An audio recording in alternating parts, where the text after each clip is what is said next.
TMF 사태가 한국 온라인 쇼핑 시장에 엄청난 영향을 주고 있는 듯 합니다. 우선 티몬 위메프에서 물건을 팔았던 판매자, 셀러 피해가 엄청나고요. 피해 추산액이 계속 늘고 있는데 현재까지 파악된 것만 약 1조 3천억 원에 달합니다. TMF뿐만 아니라 중소 온라인 쇼핑몰들도 줄줄이 문을 닫고 있어요. 가구, 가전 등을 주로 판매했던 알레츠라는 쇼핑몰이 폐업을 공지했고요. 바보사랑, 1300K 등도 서비스를 종료한다고 밝혔습니다. TMF 사태가 국내 온라인 쇼핑 시장의 구조조정을 촉발했다 하는 분석까지 나옵니다. 반면에 TMF 사태로 기대를 갖는 기업도 있습니다. 경쟁 유통사입니다. 티몬 위메프가 원가보다 더 싸게 물건을 팔았고 이게 결국에 미정산 사태까지 간 것인데요. 티몬 위메프가 사라지면 이런 출혈 경쟁은 덜할 테니까요. 또 경쟁자가 적어지는 효과가 있어서 시장 점유율을 끌어올리는 기회로도 작용할 수 있습니다. 주식시장에서 주목받는 회사가 있는데요. 바로 이마트입니다. 주가가 이미 움직이고 있어요. TMF 사태가 불거진 지난 한 달 동안 12%가량 올랐습니다. 지난 7월 23일 55,600원 했던 게 8월 21일 기준으로 62,400원으로 뛰었습니다. 같은 기간에 코스피 지수는 2.6% 떨어졌습니다. 시장 상황이 안 좋았는데도 불구하고 이마트 주가가 오른 겁니다. 투자자들은 이마트에서 어떤 희망을 본 것일까요? 티몬 위메프와 경쟁 관계에 있는 곳은 오픈마켓이죠. 판매자와 구매자를 연결해주고 중간에서 수수료를 받는 게 오픈마켓인데요. 국내 오픈마켓에서 가장 큰 곳을 꼽으라면 쿠팡, 네이버 쇼핑, G마켓 11번가입니다.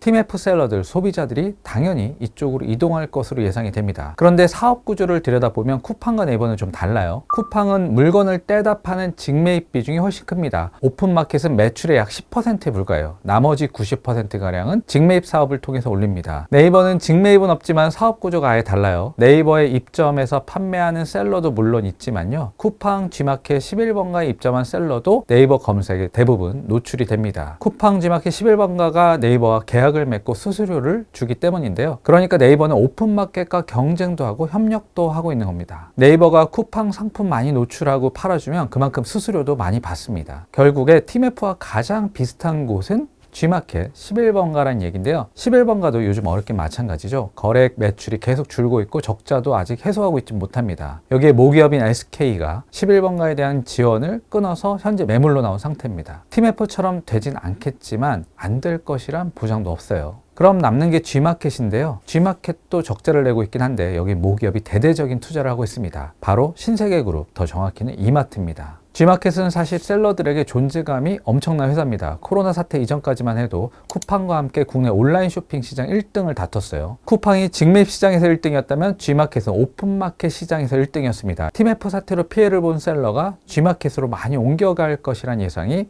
그래서 나옵니다. 그럼 소비자들도 같이 많이 가겠죠? 그 숫자가 얼마나 될까요? 티몬 위메프의 월간 활성 이용자 수는 각각 430만 명을 넘어갑니다. 합치면 800만 명이 넘고요. 여기서 거래된 금액이 TMF 사태 직전인 지난 6월 기준으로 티몬이 8천억 원대, 위메프가 3천억 원대로 추정됩니다. 이땐 미정산 사태 직전이라 급하게 상품권 같은 거 많이 팔아서 좀 많긴 한데요. 두 곳을 합쳐서 대략 평균적으로 6천억 원가량 거래가 됐다고 합니다. 티몬 위메프는 여기서 7에서 8%가량 수수료를 떼어갔고요. 이게 매출이 되는데요. 수수료율을 7%로 잡으면 연간 약 5천억 원의 매출이 나오는 셈이죠. 5천억 원이 커 보이긴 한데 이마트 규모를 생각해보면 별거 아니기도 합니다. 이마트의 작년 연간 매출이 29조 원을 넘겼거든요. 5천억 원 전부 다 가져간다고 극단적으로 가정해도 매출 증대 효과가 1.7%에 불과합니다. 이런 미미한 효과 때문에 주가가 12%나 오른 게 설명은 잘 안 되는데요. TMF 몫을 가져와서 좋은 것도 있겠지만 더 중요한 건 온라인 쇼핑 시장의 재편에 대한 기대감이 큰 것 같습니다. 이마트는 온라인 쇼핑이 성장하면서 대표적인 피해 기업으로 꼽혔습니다. 마트가 장악하고 있었던 생활용품, 예컨대 물티슈, 세제, 기저귀 같은 상품을 온라인이 다 가져갔잖아요. 여기에 고기, 채소, 과일 같은 신선식품도 온라인에 많이 뺏겼고요. 소비자 입장에선 온라인에 이점이 많은데요. 가장 큰 것이 바로 가격이었습니다. 마트에서 아무리 싸게 팔아도 온라인을 이길 수가 없었어요. 이마트는 가격으로 과거에 월마트, 까르푸조차 눌러서 한국에서 몰아낸 적이 있는데요. 쿠팡, 네이버, G마켓은 못 이겼습니다. 대형마트를 영어로 하면 디스카운트 스토어죠. 할인점입니다. 대형이 중요한 게 아니라 가격에 이점이 있었다는 얘기입니다. 이마트가 가격으로 못 이긴 것은 온라인이 밑지고 팔았기 때문이었어요. 쿠팡이 작년에 흑자를 내긴 했지만 창업 후 13년간 내리 적자만 냈고요. 누적 적자 규모가 5조 원을 넘겼습니다. TMF 사태도 결국 믿지고 팔았기 때문에 발생한 것이었어요. 그래서 유통업계에선 온라인 쇼핑 산업의 구조조정이 크게 올 것이란 말이 예전부터 나왔습니다. 이익도 못 내면서 거래, 매출만 부풀리는 경쟁이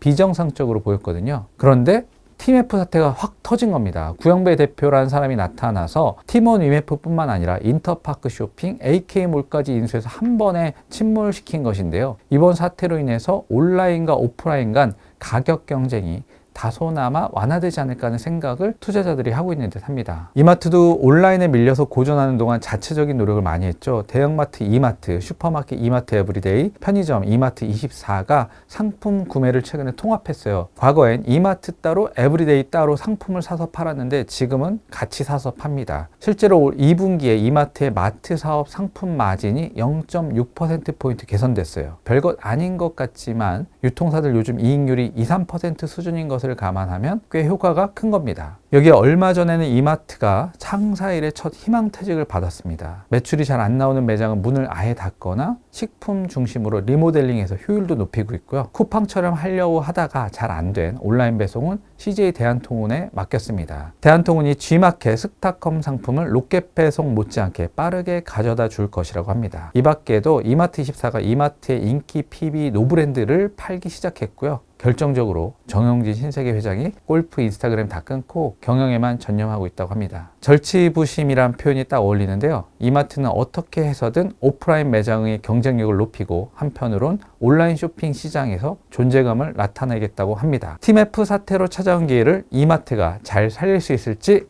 눈여겨보시죠.